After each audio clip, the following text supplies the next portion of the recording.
Alright, it's another cold day here in the American Southwest. Dana's here to talk a little bit about our final destinations, especially in heaven, hell, and purgatory. So I think this will be a whole series of videos that we do. But if you know about my theological method, I really emphasize the importance of prophetic ministry and the importance of prophecies from saints and mystics, and so alongside the Bible. But here I want to start with some of the most famous Catholic saints and their visions of hell, and we'll go through some more theology about this as we go on. But the important thing is not just to learn theology, but to let this impact your heart. Let your heart become molded. Let your heart get scared straight if it needs to be scared straight. So the source here is secondary source from EWTN, and we'll start with St. Faustina on hell. Some people like to read it themselves, some prefer it if I read it, so I'm just going to give you a few moments to read this.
So for those of you who may not know about St. Faustina, she was a Polish sister, active contemplative religious in an apostolic community in the 1930s and 40s. But she's also a prophetess, to use the term from 1 Corinthians chapter 12 and its list of ministries and charisms. And she's also what we call a mystic, meaning that she is already beginning to experience the life of heaven while she is on earth. She's already beginning to see, as it will, through the veil. And that's kind of a spiritual gift, that's kind of a charism. But when we talk about mystics, sometimes we're more emphasizing their union with God, their personal holiness. Whereas I like the term prophetess to refer to someone with the gift to kind of unveil spiritual world, but sometimes we use those things interchangeably, so it's important to know where those terms come from. And she just methodically lists off the punishments of hell. This is just wonderful catechesis here, how she catechizes about the revelation that she received. The first torture is the loss of God, and St. Thomas and the other theologians had theorized about this too, but it seems she has a intellectual understanding of this from her own mystical or prophetic experience. The second is remorse of conscience, the worm that never dies, as scripture says, that one's condition will never change, hopelessness. Remember, Dante has that saying, "Abandon all hope, ye who enter here," as a signpost above hell's door. The fourth is the fire So the spiritual fire that penetrates the soul. And some theologians theorize that this is in some way a form of constant rejecting of God's love, continual darkness, and a terrible suffocating smell. That's interesting.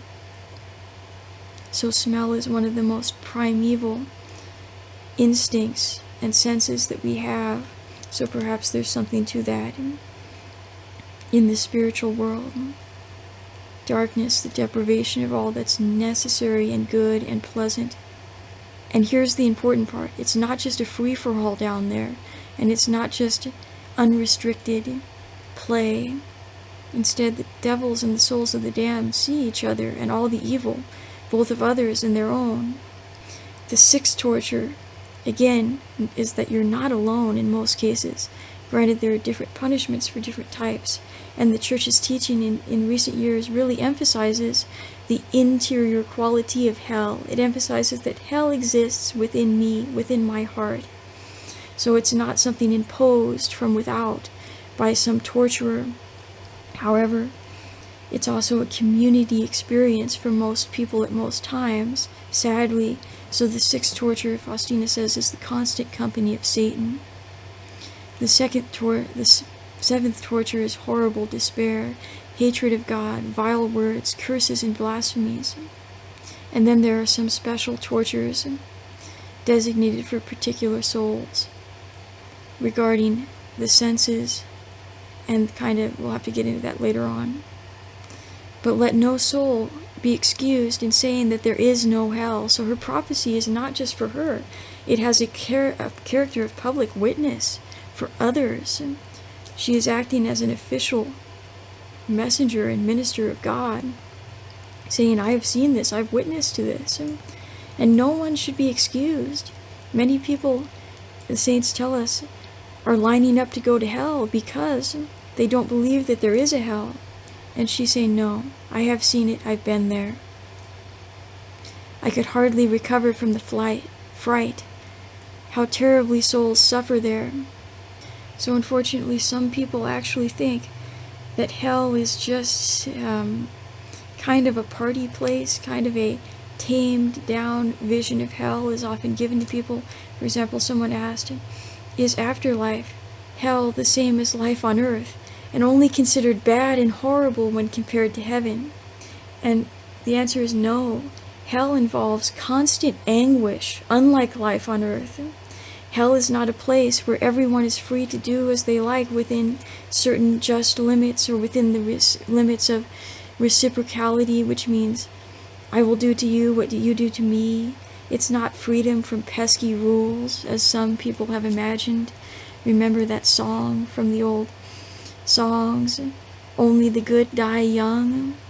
Hell is a community of the damned, and anyone who was damned for a specific sin will belong eternally to the demon who tempted and or defeated them.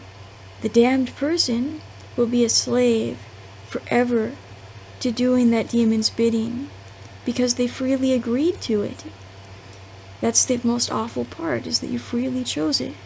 If you fail to obey your master, you will be beaten within just limits, because again, they freely chose this, even to the very last moment of their death. There will also be humiliation, and even, as we said, something that we might even call torture in hell for some people in some places and times. But that's not to say that the Church isn't going to emphasize, and rightly so, that hell is an interior state. Hell begins here. Hell begins in your heart. It's not something imposed, like a torture chamber or a concentration camp. We shouldn't think that hell is like a concentration camp with eternal physical and psychological torture. That wouldn't be within the boundaries of what we see in the totality of sacred scripture and the totality of the Church's history, in my opinion as a theologian. Nevertheless, I don't think that there should be a total exclusion in the minds of theologians of sensory or psychological pain, or even imposed pain in hell. I think that this should actually be a reason why Catholics should pray, and Christians should pray even more for the conversion of sinners. But of course, the first torture that Faustina mentions, and the one that theologians tell us in a sense is the greatest, is this total absence of the pure and divine love and presence, experience of God, who is goodness itself and is love itself. The absence of that is the first torture of hell. And also having not the contemplation of his goodness, but having yourself turned away from that goodness. Again, with full knowledge that you freely chose this again and again, even till the very last moment you chose to love something like sex, power, or money, and ultimately yourself more than God and his goodness. So I hope that wasn't too scary. Maybe it should be for people at some point. And thank you for listening to this catechesis, this instruction, this teaching by St. Faustina, and also to a limited portion by me on hell. Dana signing off.